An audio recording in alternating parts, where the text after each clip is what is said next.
अस्सलामुअलैकुम everyone, welcome to my YouTube channel chemistry by Mishal. आज के लेक्चर के अंदर हम डिस्कस करेंगे न्यूक्लियोफिलिक एरोमेटिक सब्स्टिट्यूशन रिएक्शंस के बारे में। यानी हम देखेंगे कि एरोमेटिक कंपाउंड्स के ऊपर न्यूक्लियोफिलिक सब्स्टिट्यूशन रिएक्शन किस तरह होते हैं। जो एलिफेटिक कंपाउंड्स थे उनके अंदर नॉर्मली हमारे पास SN1 और SN2 मैकेनिज्म फॉलो होता था, ठीक है। लेकिन हमारे पास जो एरोमेटिक कंपाउंड्स है वो ना तो SN1 मैकेनिज्म फॉलो करते हैं और ना SN2, बल्कि यहाँ पे SNAR मैकेनिज्म फॉलो होता है, जिसे हम कहते हैं न्यूक्लियोफिलिक एरोमेटिक सब्स्टिट्यूशन रिएक्शन।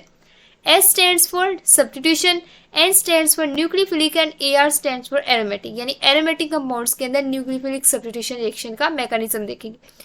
पहले हम ये देख लेते हैं कि जो सिंपल एराइल हैलाइड्स हैं, यानी हमारे पास बेंजीन रिंग के ऊपर कोई भी हैलोजन लगा हुआ है, ठीक है। जैसे हमारे पास अल्काइल हैलाइड्स होते हैं, वहाँ पे RX होता है, और R हमारे पास क्या होता है, कोई भी एलिफेटिक चेन हो जाती है, मीथेन मिथाइल ग्रुप हो गया, इथाइल ग्रुप हो गया, या कोई भी हमारे पास ग्रुप हो गया। लेकिन यहाँ पे हमारे पास क्या होता है, एक बेंजीन रिंग के ऊपर डायरेक्टली आपका Cl अटैच, ठीक है। जब ये वाला केस होता है तो इसके अंदर आपका SN1 ना तो फॉलो होता है ना फिर SN2।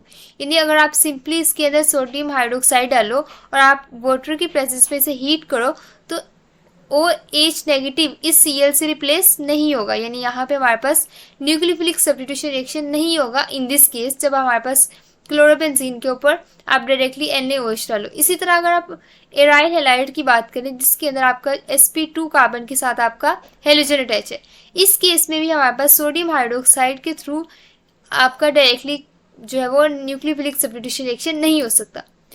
अब जो एराइल हैलाइड्स है उनके अंदर SN1 और SN2 फॉलो क्यों नहीं होता। SN1 हमारे पास जो है उसके अंदर फर्स्ट क्या था, कार्बोकेटाइन की जनरेशन। लेकिन आपका जो फिनाइल जो है वो कार्बोकेटाइन बनेगा वो हाईली अनस्टेबल होता है, इसलिए हमारे पास SN1 मैकेनिज्म फॉलो नहीं हो सकता।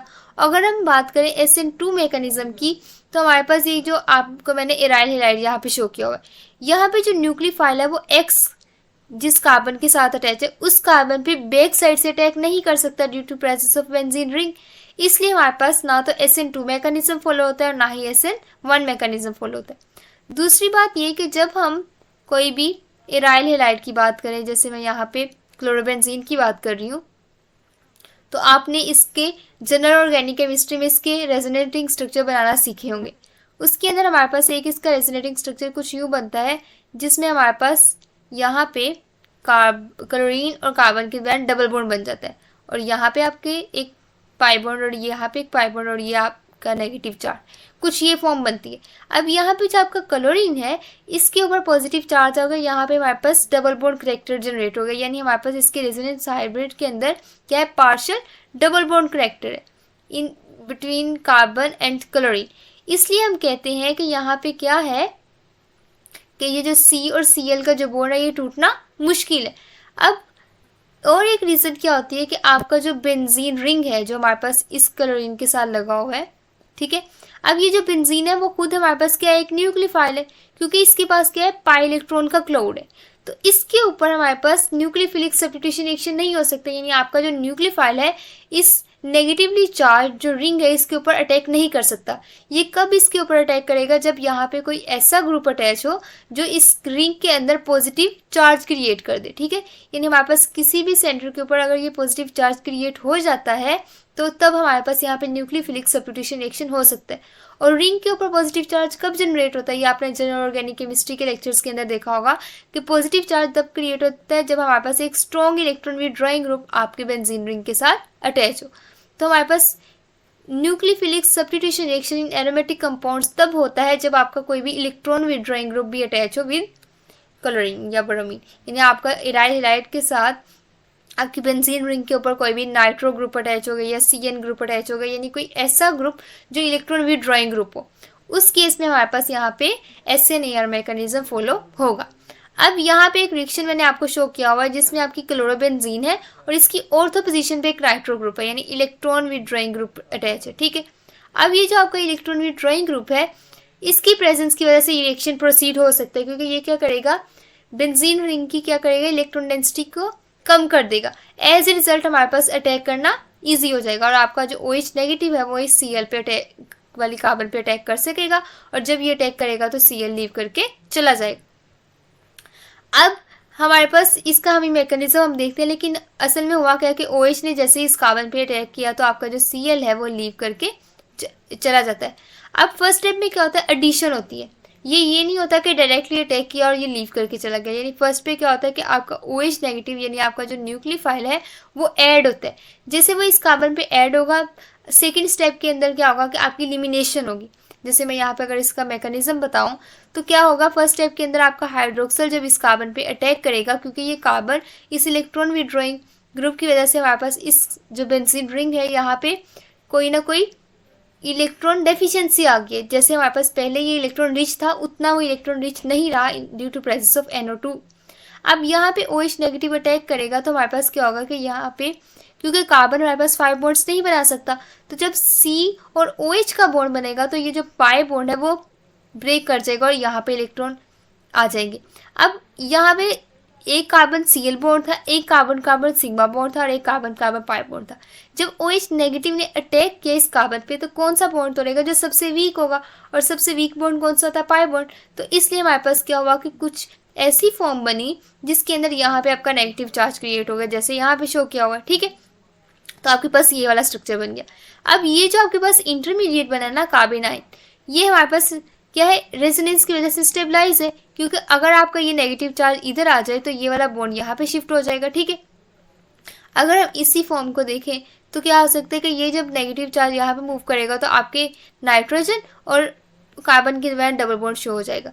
मैंने यहाँ पे इसको इस फॉर्म में शो किया हुआ है कि अगर आपका कुछ ये रिंग हो, यानी हमारे पास ये आपका Cl है, ठीक है, और ये हमारे पास इस तरह इसके बॉन्ड्स है और यहाँ पे आपका लगा हुआ है कोई भी इलेक्ट्रॉन विड्रॉइंग ग्रुप, ठीक है, इलेक्ट्रॉन विड्रॉइंग ग्रुप लगा हुआ है। अब जैसे यहाँ से आपके न्यूक्लियोफाइल ने अटैक किया कार्बन के ऊपर तो ये वाला बॉन्ड है वो यहाँ पे शिफ्ट हो गया, यानी ये वाली फॉर्म बनी, ठीक है।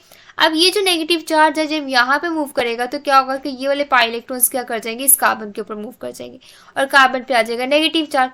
अब इलेक्ट्रॉन विड्रॉइंग ग्रुप क्या करेगा कि इस नेगेटिव चार्ज की डीलोकलाइजेशन कर देगा।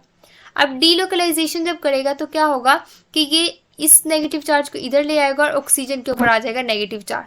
अगर आप नेक्स्ट स्ट्रक्चर देखें तो आपको पता चल रहा है कि इसके रेजोनेंस के दौरान एक ऐसा रेजोनेटिंग स्ट्रक्चर बन रहा है जिसके में हमारे पास रिंग के ऊपर कोई भी नेगेटिव चार्ज नहीं है, ठीक है। जब रिंग के ऊपर नेगेटिव चार्ज नहीं है तो हमारे पास इसका मतलब हुआ कि रिंग जो वो स्टेबलाइज हो रही है, ठीक है। तो ऐसे रिजल्ट क्या हुआ कि इस नाइट्रो ग्रुप ने स्टेबलाइजेशन की जब वो कहाँ पे था, आपके पैरा पोजीशन पे।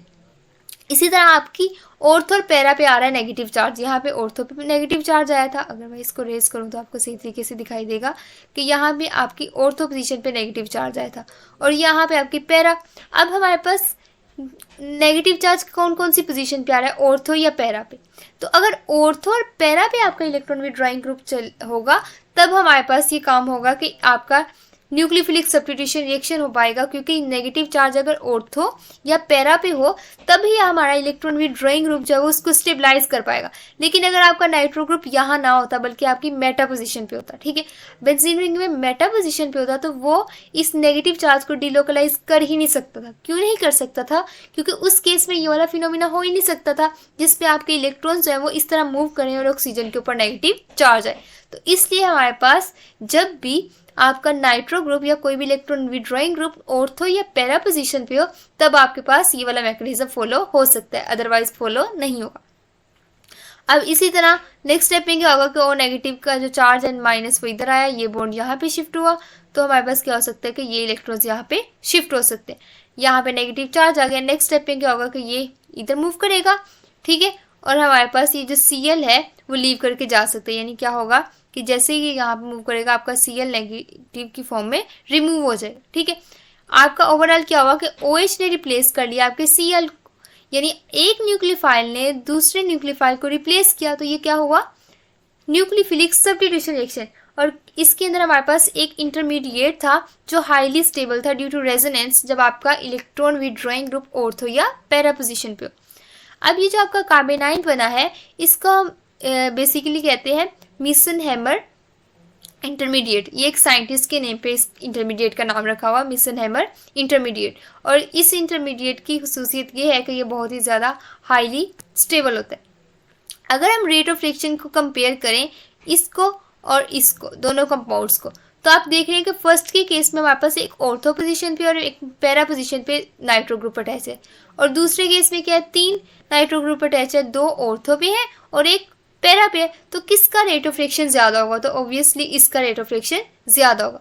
इसी तरह अगर आप इसको कंपेयर करें एक ऐसे ग्रुप कंपाउंड के साथ जिसमें आपका सेम यही केस है, लेकिन क्या है कि आपका एक नाइट्रो ग्रुप पैरा पे है और दूसरा नाइट्रो ग्रुप कहाँ पे है, मेटा पे। तो अगर आपसे पूछा जाए कि दोनों में से रेट ऑफ रिएक्शन किसका ज़्यादा होगा, तो आपने सिंपली आंसर करना है उसका रेट ऑफ रिएक्शन ज़्यादा होगा जिसमें ऑर्थो और पैरा पे आपके इलेक्ट्रॉन विड्रॉइंग ग्रुप्स अटैच है। ठीक है, तो ये था हमारा आज का lecture. Thanks for watching my video. अल्लाह हाफिज़।